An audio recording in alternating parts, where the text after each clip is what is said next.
तो आपके जीवन में कभी गड़बड़ी हो जाए तो यमपुरी दिखे तो वहां दम मारना, क्योंकि आपको नरक हो ही नहीं सकता। ओमकार का तुमने जप किया है, सत्संग सुना है, तुम दारू पीते नहीं है, तुमको नरक होने का सवाल ही नहीं है।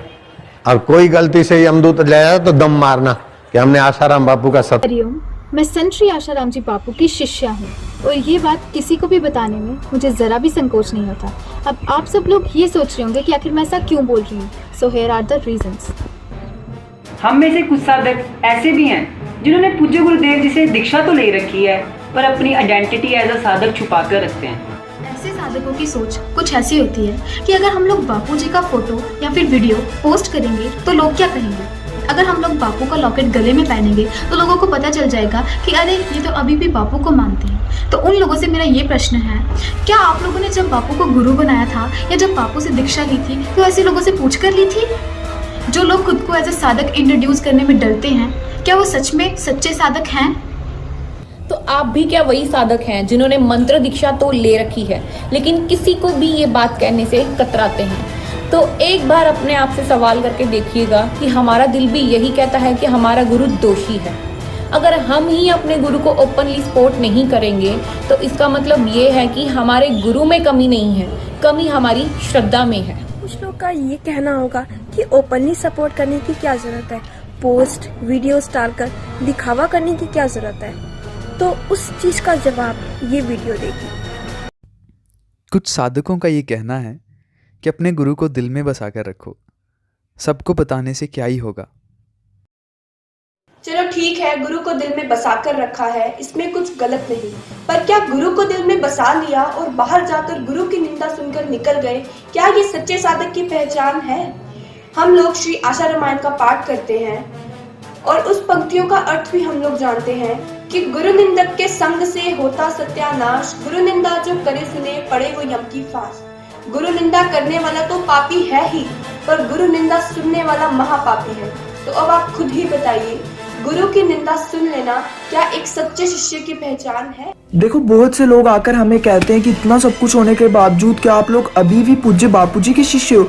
तो हमारे बहुत से साधक भाई बहन जो हैं वो शर्म करने लगते हैं ये बताने के लिए कि हम लोग पूज्य बापूजी के साधक हैं। तो देखो, हमें शर्म जो है वो नहीं खानी है, क्योंकि हम सबको ही पता है कि हमारे पूज्य बापूजी निर्दोष हैं और सच जो है ना वो ज्यादा देर तक नहीं छुपता है। सच जो है वो कभी ना कभी सामने आएगा ही आएगा। तो हम लोगों को अगली बार से क्या करना है, हम लोगों को डट कर कहना है, गर्व से कहना है कि जी हाँ, हम लोग परम पूज्य संत श्री आशाराम जी बापू के साधक थे, साधक है और आखिरी श्वास तक साधक ही रहेंगे। अब बापूजी के पोस्ट, स्टोरी, स्टेटस डालकर दिखावा करने की क्या जरूरत है? तो मैं उन लोगों से ये कहना चाहूंगा कि ये दिखावा तो बिल्कुल नहीं है। इसे हम या तो डिवोशन कह सकते हैं या तो एक छोटी सी कोशिश, जिससे न जाने कितने नॉन साधकों तक सच्चाई पहुंच सकती है और उनकी थिंकिंग बदल सकती है, और न जाने कितने साधक हमारी पोस्ट देखकर औरों तक सच्चाई पहुंचा सकते हैं। बापूजी का शिष्य बताने में हम क्यों कतराए? क्या हम सच्चाई नहीं जानते? सच्चाई तो हम सब जानते हैं, पर हम में से कुछ लोगों में उस सच्चाई को लोगों तक पहुंचाने की हिम्मत नहीं होती है, तो वो बस चुपचाप अपने गुरु की निंदा सुन लेते हैं। क्या ये सब सही है? हमारे पूज्य बापूजी ने हमारे लिए क्या कुछ नहीं किया। हमें अपने धर्म संस्कृति से प्रेम करना सिखाया। जहां आज का यूथ नशे और न जाने किन किन चीजों के पीछे भाग रहा है, वहीं हमारे पूज्य गुरुदेव ने हमें ईश्वर की भक्ति करना सिखाया, एकादशी का व्रत करना सिखाया।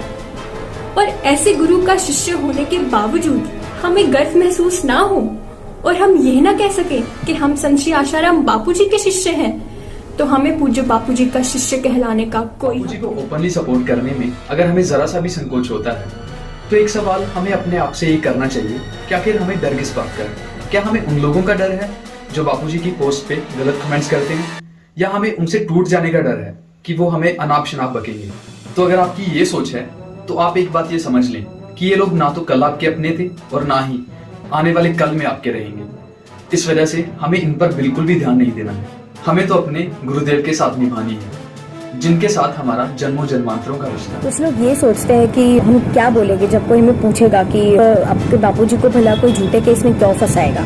तब उनको बताओ कि हमारे बापूजी ने हमारे धर्म को बचाने के लिए क्या क्या किया है।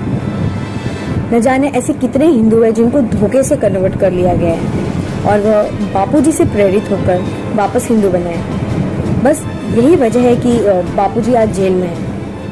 हम साधकों को बापूजी की जन जन तक सच्चाई पहुंचानी है, ना कि अपनी ही पहचान को छुपाना है। मासिक पत्रिका ऋषि प्रसाद को हमें घर घर तक पहुंचाना है एवं बापूजी द्वारा चलाए जाने वाले सेवा कार्यों का हमें पूरे विश्व में प्रचार करना है। भारत को विश्व गुरु बनाने का बापूजी का सपना हम सबको मिलकर साकार करना है। हमें तो गुरु महसूस होता है जब कोई हमें हरिओम करके बुलाता है या कोई कहता है यार ये तो बापू वाले, क्योंकि बापूजी से हमारी पहचान है। इस वीडियो को अगर कोई भी ऐसा साधक देख रहा है जिसकी बापूजी में श्रद्धा तो है, लेकिन वो किसी को भी ये बताने में कतराता है कि वो बापूजी का शिष्य है, तो मेरा आपसे ये कहना है कि आपके गुरु के लिए जो श्रद्धा है वो अटूट नहीं है। अगर आप किसी को गर्व से ये नहीं बता सकते कि आप बापूजी के शिष्य हैं, तो आप एक सच्चे साधक नहीं हैं, क्योंकि बापू वाले तो दूर से ही पहचाने जाते हैं। विश्व मानव की पीड़ा हरने वाला भारत को बनाना है और बनेगा। एक सरकार नहीं बनेगी तो दूसरी तीसरी। संतों का संकल्प है, आज नहीं तो कल होके रहेगा। प्रकृति ईश्वर ऐसे कई आत्मा प्रकट है जो हो चुके हैं। लाखों मेरे बेटे पैदा हो चुके हैं, मेरे लाखों बच्चे पैदा हो चुके हैं। वो बनाएंगे विश्व गुरु भारत को। तुम देखते रहना।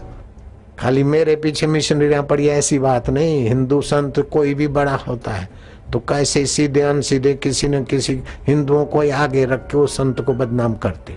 तो ये मेरा संकल्प भारत के गांव गांव को सारा साक्षरता में बदलेगा। भारत के मोहल्ले मोहल्ले में साक्षरता जाएगी, घर घर में जाएगी। विवेकानंद का संकल्प साकार हुआ है तो आशाराम का भी साकार होता है। कौन रोक सकता है इसको?